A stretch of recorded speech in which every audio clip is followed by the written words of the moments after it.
हमारी मिट्टी की ईसी, जिसे हम वैद्युत चालकता कहते हैं, क्या होती है, ये क्या बताती है और कितनी होनी चाहिए, और ज़्यादा होने पे या कम होने पे क्या नुकसान होता है, और हम इसको कैसे अपने फील्ड में मैनेज कर सकते हैं। आज मैं इसी बात पे चर्चा करूंगा। और जब हम मिट्टी की जांच कराते हैं तो पीएच के साथ मिट्टी की ईसी मतलब वैद्युत चालकता भी रिपोर्ट में दी जाती है, और ये बहुत ही महत्वपूर्ण चीज है। लेकिन हमें इसकी जानकारी नहीं होती, ईसी क्या चीज है और क्या ये बताती है। आज मैं इसी पे चर्चा कर रहा हूं, तो ये मेरी पूरी चर्चा सुनिएगा, तभी आपको अपनी खेत की मिट्टी के बारे में सही जानकारी मिल सकेगी।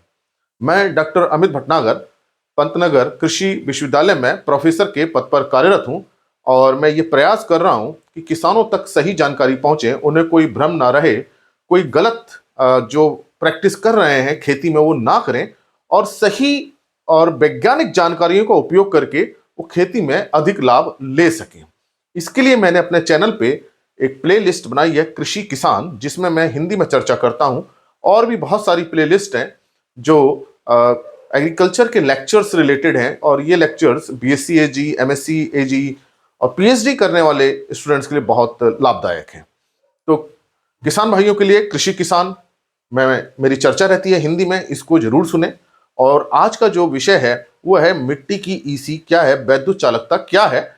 और हम जब मिट्टी की जांच कराते हैं तो ये रिपोर्ट में आता है, लेकिन हम इसका मतलब समझ नहीं पाते कि कम है, ज्यादा है तो हमें क्या करना है, कम है तो क्या करना है, ज्यादा है तो क्या करना है, हमारी मिट्टी को कैसे प्रभावित कर रही है, हमारी फसल को कैसे प्रभावित कर रही है। आज मैं पूरी चर्चा इसी पे करूंगा।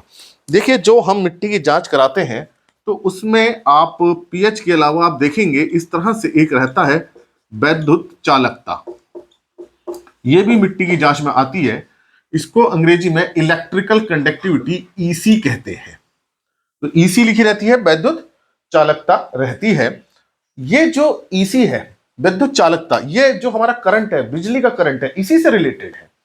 तो देखिए, जो हमारा बिजली जो आती है, जिससे बल्ब जल रहा है, पंखा चल रहा है, एक्चुअल में एक तरह का ये आवेश होता है, चार्ज होता है, जो इलेक्ट्रॉन के माध्यम से चलता है। ये एक बहुत बड़ा विज्ञान है।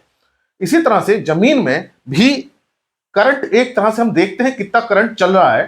तो ये जो वैद्युत चालकता होती है, ये जो आवेश है, जो चार्ज पार्टिकल है, उनके कारण होती है। अब ये जो चार्ज होते हैं या हमारे कैटायन एनायन जिसको हम अंग्रेजी में कहते हैं, ये लवण में होते हैं। तो अगर भूमि में लवण ज्यादा है, मतलब साल्ट ज्यादा है, तो वैद्युत चालकता भी क्या होगी, ज्यादा होगी। अब आपको बात समझ में आई होगी कि ज्यादा वैद्युत चालकता का मतलब लवण जो है ज्यादा है। और कौन से लवण, जो घुलनशील है। ऐसा जमीन के अंदर बहुत लवण है जो पानी में कुछ घुलते हैं, बहुत से नहीं घुलते हैं। तो घुलनशील लवण कितने हैं, इसका पता हमको उस मिट्टी की ईसी से पता चलता है। और लवण अगर कम है तो उसकी वैद्युत चालकता मिट्टी की कम होगी, और लवण ज्यादा है तो वैद्युत चालकता ज्यादा होगी। अब लवण बहुत ज्यादा होना भी नुकसानदायक होता है, क्योंकि ये पौधों की जड़ों में नुकसान करते हैं, और बहुत समस्याएं आती हैं। अभी इसको मैं डिस्कस करूंगा। पहले ये लवण पे हम बात करें। और लवण क्या होते हैं, ये जो हमारे पोषक तत्व हैं, चाहे नाइट्रेट, सल्फेट, क्लोराइड, जो भी है, कैल्शियम, मैग्नीशियम, उन सब के ये लवण होते हैं। अब ये लवण में क्या रहेगा, कैल्शियम भी रहता है, मैग्नीशियम भी रहता है, सोडियम भी है, पोटेशियम भी है, अमोनियम भी है, और कैटायन में हम देखें तो सल्फेट भी है, नाइट्रेट भी है। थोड़ा सा आपको ये मुश्किल लग रहा होगा समझने में, लेकिन ये जो है सब पोषक तत्व हैं। तो ये जो पोषक तत्व हैं, ये पौधे की वृद्धि के लिए जरूरी है। तो जो लवण बने होते हैं वो पोषक तत्वों के ही बने होते हैं। इसका मतलब कि जमीन में लवण का होना जरूरी है, क्योंकि लवण में ही पोषक तत्व होते हैं। और कई बार मैं ये बात बता चुका हूं, 17 पोषक तत्वों का होना बहुत जरूरी है। तो लवण होना जमीन में अच्छा है, क्योंकि यही सी लवण से मिट्टी में जब होते हैं तो पौधों को, जड़ों को मिलते हैं, पौधों का विकास होता है और अच्छी उपज मिलती है। लेकिन जब ये लवण बहुत ज्यादा हो जाते हैं तो ये जहर बन जाते हैं, और इस जहर बनने के कारण पौधों की जो जड़ें हैं वो रुक जाती हैं। सूक्ष्म जीवों पे भी इसका बुरा प्रभाव पड़ता है। जो बैक्टीरिया या फंगस है, उन वो इतनी क्रियाशील नहीं रहते। तो इन लवणों का जमीन में होना बहुत जरूरी है, क्योंकि यही पोषक तत्व हैं। अगर ये नहीं होंगे तो जमीन में पोषक तत्व नहीं होंगे। अगर हम लवण विहीन कर दें मिट्टी को, कि हम लवण उसमें जीरो कर दें, तो इसका मतलब मिट्टी में कोई भी पोषक तत्व नहीं है। जब पोषक तत्व नहीं है तो पौधे की वृद्धि उपज होगी नहीं। और अगर ये बहुत ज्यादा हो जाए, एक सीमा से ज्यादा हो जाए, तो भी ये पौधे को नुकसान करते हैं, उसके लिए जहर बन जाते हैं। वो इतने ज्यादा हो जाते हैं और बहुत ज्यादा होने पे क्या होता है, जड़ें पानी को भी नहीं सोख पाती है, क्योंकि ये पानी के साथ बंध जाते हैं, पानी को अपने साथ रोक लेते हैं। तो जड़ों तक पानी में नहीं देते, पानी को जड़ के अंदर जाने से रोकते हैं, तो पौधे सूखने भी लगते हैं। और पौधे फिर इनका अवशोषण करते हैं, तो पौधे के अंदर जाकर के इतनी इनकी ज्यादा मात्रा हो जाती है कि पौधे के लिए जहर बन जाते हैं। इस बात को ऐसे समझिए कि हम जो नमक खाते हैं वो लवण है, NaCl है, सोडियम क्लोराइड है। हम लवण लेते हैं, नमक लेते हैं, नमक लवण है, वो हमारे शरीर के लिए जरूरी है। तो हम जितनी जरूरत है उतनी लेते हैं। अगर हम बहुत ज्यादा नमक लेते हैं तो वो भी हमारे शरीर के लिए क्या करता है, नुकसान कर देता है, ब्लड प्रेशर बढ़ा देता है, बहुत तरह की समस्याएं आ जाती हैं। इसी तरह से पौधे में और मिट्टी में लवण जब बहुत ज्यादा हो जाते हैं तो नुकसान करता है, और अगर नहीं होंगे तो पोषक तत्व तो बिल्कुल नहीं होंगे। तो जो वैद्युत चालकता EC आपकी मिट्टी की ये बताती है कि उसमें घुलनशील लवण कितने हैं। ज्यादा वैद्युत चालकता मतलब ज्यादा लवण होना, मतलब ये इलेक्ट्रिक करंट है, इसको हम लैब में निकालते हैं और इसका सीधा सा अर्थ ये होता है कि अधिक चालकता मतलब अधिक घुलनशील लवण होना। तो हमारी जमीन में कितना लवण होना चाहिए, तो देखिए जो सामान्य मिट्टी है उसमें जो लवण है वो 2 डेसीसाइमन इसकी यूनिट है, उससे कम होने चाहिए, ज्यादा से ज्यादा 4 होने चाहिए, 4 तक होना चाहिए। अगर 4 से ज्यादा होता है तो फिर इसमें नुकसान होने लगता है। तो पहले इसकी मात्रा समझे। जो EC है, जो EC वैद्युत चालकता है, इसकी जो यूनिट है वो डेसीसाइमन, आजकल जो प्रयोग की जा रही है वो है डेसीसाइमन प्रति मीटर। मैं हिंदी में भी लिख देता हूं इसको, प्रति मीटर, मतलब कि D स्मॉल कैपिटल S और फिर M ये होती है। और जो पुरानी होती है वो मिलीमो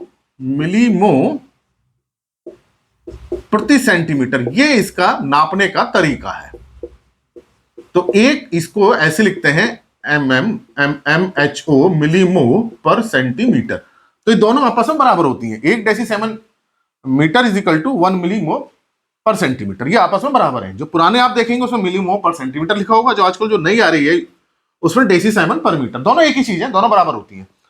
तो ये जो हमारी EC है ये 2 से कम होनी चाहिए या 2 तक होनी चाहिए। 2 तक तो सही है, और 2 से अगर 4 होती है तो बहुत ज्यादा फर्क नहीं पड़ने वाला, हल्के से लवण ज्यादा है लेकिन बहुत ज्यादा नहीं है। लेकिन जब ये 4 से 8 होने लगते हैं तब इसका प्रभाव फसल पे आने लगता है, और जब ये 8 से ज्यादा आते हैं तो बहुत ही ज्यादा प्रभाव आता है। तो इसका मतलब हमारी जो EC है वो 2 तक होनी चाहिए, और अगर 4 तक भी जाती है तो भी कोई दिक्कत वाली बात नहीं है। लेकिन 4 से ज्यादा होना ये हमारे खेत में फिर समस्या उत्पन्न हो जाती है। तो अगर EC मान लीजिए बहुत ही कम है, 0.1 है, तो आप ये मत सोचिए EC तो बहुत ही कम है तो अच्छा हो गया, नहीं नहीं, ये तो और बुरा हो गया। EC का 2 के आसपास होना जरूरी है, क्योंकि तभी उसमें लवण रहेंगे। तो 2 EC है तब हमारा सही है। अगर मान लीजिए EC बहुत ही कम हो गई तो इसका मतलब उसमें लवण है ही नहीं, लवण नहीं तो मतलब पोषक तत्व नहीं है। तो जनरली जो EC रहती है 1 से 2 के बीच में रहती है, थोड़ा 1 से कम रहती है, बहुत कम नहीं होनी चाहिए। तो 2 तक जो EC अच्छी बन जाती है, 4 तक चल जाती है, काम चला हुआ है। लेकिन 4 से ज्यादा है तो हमको अपने खेत में थोड़े प्रयास करने पड़ेंगे, क्योंकि उसमें लवणों की मात्रा ज्यादा हो रही है। तो ये आप जब भी आप मिट्टी की जांच कराएं उसमें वैद्युत चालकता जब देखें तो ये देख लें भाई 4 से ज्यादा तो नहीं है। अगर 2 के आसपास है ठीक है, 4 से ज्यादा हो रही है तब आपको उसमें प्रयास करने पड़ेंगे। और 8 से ज्यादा होने लगती है तो वो जो लवण है वो खेत की मिट्टी के ऊपर हमें नजर आने लगते हैं, सफेद रंग के होते हैं, भूरे रंग के होते हैं, जो हमें नजर आने लगते हैं। तो ये मैंने आपको बताया कि ये इतनी होनी चाहिए, और अगर कम हो गई तो पोषक तत्व तो मिल ही नहीं रहे। अगर बहुत ज्यादा हो गई तो ये पोषक तत्व तो इतने ज्यादा हो गए हैं कि वो जड़ों में पानी भी नहीं घुसने दे रहे हैं, और जो सूक्ष्म जीव हैं उनकी क्रियाशीलता भी कम कर दे रहे हैं। और सूक्ष्म जीव तो बहुत जरूरी है मिट्टी की उर्वरता के लिए, और पौधों के अंदर ज्यादा इनका शोषण हो जाता है तो पौधे के अंदर भी ये जहर बन जाते हैं। तो अपने मिट्टी की जांच जरूर कराइए, और उसमें वैद्युत चालकता देखिए कितनी है। अब अगर वैद्युत चालकता ज्यादा आ जाती है तो आपको क्या करना है, इसका मतलब हमारी मिट्टी में क्या है, इसको ऐसे समझिए, ये हमारी मिट्टी है, इसके अंदर ये सारे बहुत सारे साल्ट हो गए हैं जो जमीन के ऊपर भी आ गए होंगे। अगर 8 से ऊपर होती है तो जमीन के ऊपर में नजर आने लगते हैं। तो ये जो है साल्ट है। अब हमें क्या करना है, ये बहुत ज्यादा साल्ट हो गए हैं, तो हमें कुछ को नीचे ले जाना है, सबको नहीं ले जाना है। अगर हम सबको नीचे ले गए तो जमीन में पोषक तत्व नहीं बचेंगे। इसको, इस बात को ध्यान से समझिए, जो मैं बात कह रहा हूं, लवण ही पोषक तत्व होते हैं, लेकिन जब ये बहुत ज्यादा हो जाते हैं तब जहर हो जाते हैं, क्योंकि पौधे को इतनी जरूरत नहीं है। तो इसको हमें क्या करना पड़ेगा, कुछ पोषक तत्वों को, मतलब कुछ लवण को हमें नीचे ले जाना पड़ेगा। तो अब हम क्या करें, अगर हम पानी दें, इसमें सिंचाई थोड़ी गहरी करें, तो ये क्या होंगे, ये थोड़ा घुल करके कहां चले जाएंगे, नीचे चले जाएंगे, और थोड़े से ही बचेंगे, फिर थोड़े घुल के नीचे चले गए और थोड़े जमीन के अंदर रहेंगे। तो इतने रहेंगे कि हमारी मिट्टी में इसकी उर्वरता को बनाए रखेंगे। तो आपको करना क्या है कि जब बारिश का मौसम हो तो आप खेत के चारों तरफ मेड़ बनाइए और बारिश के पानी को रोक लीजिए। जब फसल ना बोई गई हो उस समय, तो जो बारिश का पानी इकट्ठा होगा वो धीरे धीरे नीचे जाएगा और इन लवणों को नीचे ले जाएगा। तो एक तरीका तो यह है कि आप लीचिंग, इसे बोलते हैं लीचिंग या निच्छालन कीजिए जमीन का। बहुत नहीं करना है, बारिश का पानी रोक के करना है, क्योंकि बारिश का पानी बहुत साफ होता है और उससे ये लवण नीचे चले जाएंगे, इससे ये संभल जाएगी, मिट्टी संभल जाएगी। दूसरा, जब आप सिंचाई करते हो, सिंचाई में भी मान लीजिए सिंचाई के पानी में भी लवण है, सिंचाई के पानी की भी इसी हम निकालते हैं, उसमें भी आपको खारा पानी आ रहा है तो इसका मतलब लवण है, पता चल जाता है खारा पानी है। तो ऐसे उसमें जितने आप सिंचाई करते हैं थोड़ी सी गहरी और सिंचाई कीजिए, ताकि वो पानी के साथ लवण जड़ से नीचे तक चले जाए। मान लीजिए कि जड़ हमारी यहां तक है, पौधों की जड़ें यहां तक आ रही हैं, यहां तक आ रही हैं, तो आप सिंचाई इतने कीजिए कि पानी थोड़ा नीचे तक चला जाए, जड़ों के नीचे तक चला जाए, ताकि जो लवण है ये बह करके नीचे आ जाए। अगर पानी खारा है तो आपको ऐसी सिंचाई करनी है कि जड़ों से नीचे तक जाए पानी, ताकि पानी के साथ लवण नीचे तक चले जाए और यहां से हट जाए। जड़ के नीचे अगर जाते हैं लवण तो हमारे कोई समस्या नहीं है, समस्या तब जड़ क्षेत्र में आ जाते हैं। और ये धीरे धीरे करके क्या होता है, सिंचाई के बाद फिर धीरे धीरे करके ऊपर आ जाते हैं, जो छेद होते हैं उनके पानी ऊपर को चढ़ता है उससे आ जाते हैं। तो ये प्रक्रिया फिर अपनानी पड़ती है हमको। तो ऐसा नहीं हो सकता कि आप एक दो बार करेंगे तो लवण खत्म हो जाएंगे या आप समस्या से निजात पा जाएंगे, नहीं। लवण नीचे जाते हैं फिर धीरे धीरे धीरे ऊपर आ जाते हैं, तो ये प्रक्रिया चलती रहती है। तो अगर ये लवण ऊपर आ रहे हैं हमको फिर नीचे लाना पड़ेगा। तो बारिश तो होती ही है मानसून में, वर्षा ऋतु में। तो जब हमने फसल नहीं बोई गई और बारिश हो रही है तो पानी को रोक के नीचे ले जाइए, और जब फसल काट ली है आपने तो मिट्टी को थोड़ा हैरो कर दीजिए ताकि भुरभुरी हो जाए, और फिर सिंचाई देकर पानी को नीचे ले जाइए, तो भी नीचे चले जाएंगे। तो ये काम आपको कब करना है, जब अभी फसल नहीं बोई गई है तब। अगर फसल बोने पर ये काम कर देंगे तो फसल में पानी भर जाएगा, उसमें नुकसान हो सकता है। और जो सिंचाई करते हैं और पानी खारा है तो थोड़ी गहरी सिंचाई कर दीजिए, तो इससे जो है आपको लाभ होगा। दूसरा क्या है कि अगर ज्यादा लवण हो रहे हैं तो आप जो परत है मिट्टी पे पलवार लगाइए, मल्च लगाइए, क्रॉप रेजिड्यू रखिए, जो पत्तियां रहती हैं अवशेष, फसल अवशेष रखिए। और अगर फसल बोई गई है तो उसमें पलवार लगाइए, मल्च लगाइए, सूखी पत्तियां बिछा के रखिए। उससे होता क्या है कि जब बारिश होगी तो पानी को ज्यादा रोकेंगी, तो जब पानी को ज्यादा रोकेंगी तो बारिश का पानी भी नीचे क्या जाएगा, ज्यादा जाएगा, पानी नीचे जाएगा तो अपने साथ लवण भी ले जाएगा, तो इससे फायदा होगा। खाली खेत पड़े हुए हैं तो भी आप पत्ती वत्ती रखिए मिट्टी के ऊपर, मल्च बना के रखिए, पलवार जिसे बोलते हैं वो बना के रखिए, तो बारिश का पानी ज्यादा सोखेगी, उसमें ज्यादा सोखती हैं पत्तियां जब रहती हैं, क्योंकि ऊपर की मिट्टी भुरभुरी हो जाती है तो पानी नीचे ज्यादा जाता है, और पानी ज्यादा नीचे जाएगा तो लवण भी नीचे चले जाएंगे। तो इस तरह से आप अपने खेत में लवणों की संतुलित मात्रा रख सकते हैं। देखिए, मात्रा को संतुलित रखना जरूरी है। संतुलन का अर्थ यह है कि ना तो बहुत कम हो ना बहुत ज्यादा हो। बार बार मैं यही बात रिपीट कर रहा हूं कि बहुत कम होना भी नुकसान है, पौधे की वृद्धि नहीं होगी, क्योंकि लवण नहीं है तो मतलब पोषक तत्व नहीं है। अब बहुत ज्यादा हो गए तो वो जहर बन गए। तो संतुलन रखना है बीच में, तो उसके लिए हम निच्छालन लीचिंग कर सकते हैं। इसलिए मिट्टी की जांच कराइए। अगर 2 तक आती है विद्युत चालकता, अच्छी बात है। 4 तक आती है, बहुत कोई घबराने की जरूरत नहीं है, ठीक ठाक है, ये भी ठीक ठाक है 4 तक। लेकिन 4 से ऊपर जैसी जाएगी आपको फिर ये प्रक्रिया अपनानी पड़ेगी, ताकि वो 2 के आसपास विद्युत चालकता बनी रहे। आशा है कि मेरी बात आपको समझ में आई होगी, और कुछ मैंने अंग्रेजी के शब्द प्रयोग किए हैं उसको थोड़ा समझने का प्रयास कीजिए, ताकि आपकी जब रिपोर्ट आए समझ सकें। तो डेसी साइमन पर मीटर में भी हो सकता है, या मिलीमो पर सेंटीमीटर में भी हो सकता है, दोनों एक ही होते हैं। 1 डेसी साइमन पर मीटर इज इक्वल टू 1 मिलीमो पर सेंटीमीटर, मतलब 2 डेसी साइमन पर मीटर बराबर ही होगा 2 मिलीमो पर सेंटीमीटर।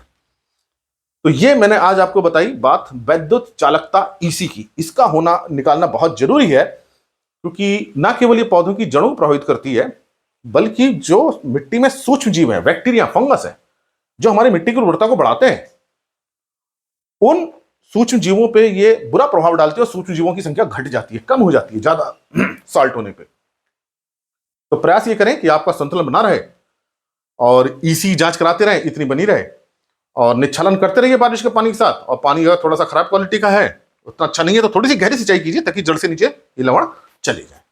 अगर आप इन प्रयासों को करते रहते हैं तो मिट्टी की वैद्युत चालकता भी एक सीमा में बनी रहती है और हमारी उपज भी अच्छी होती है और मिट्टी की दशा भी अच्छी बनी रहती है। तो इस मेरी बात को और लोगों तक पहुंचाइए, शेयर कीजिए इस वीडियो को, ताकि मिट्टी की जांच करा के ईसी जरूर पता करें और उसको नियंत्रित करने की कोशिश करें, क्योंकि अधिकांश क्षेत्रों में, ऐसे क्षेत्रों में जहां बारिश कम होती है, वहां ईसी ज्यादा होती है। अधिकांश क्षेत्रों में जहां लवणता ज्यादा हो गई है, वहां भी ईसी ज्यादा है, तो इसको कम करने का हमें प्रयास करना चाहिए। और ज्यादा से ज्यादा लोगों को आप शेयर करेंगे तो ज्यादा से ज्यादा लोगों को लाभ होगा। तो आप शेयर करने के माध्यम से लोगों को लाभ पहुंचा सकते हैं।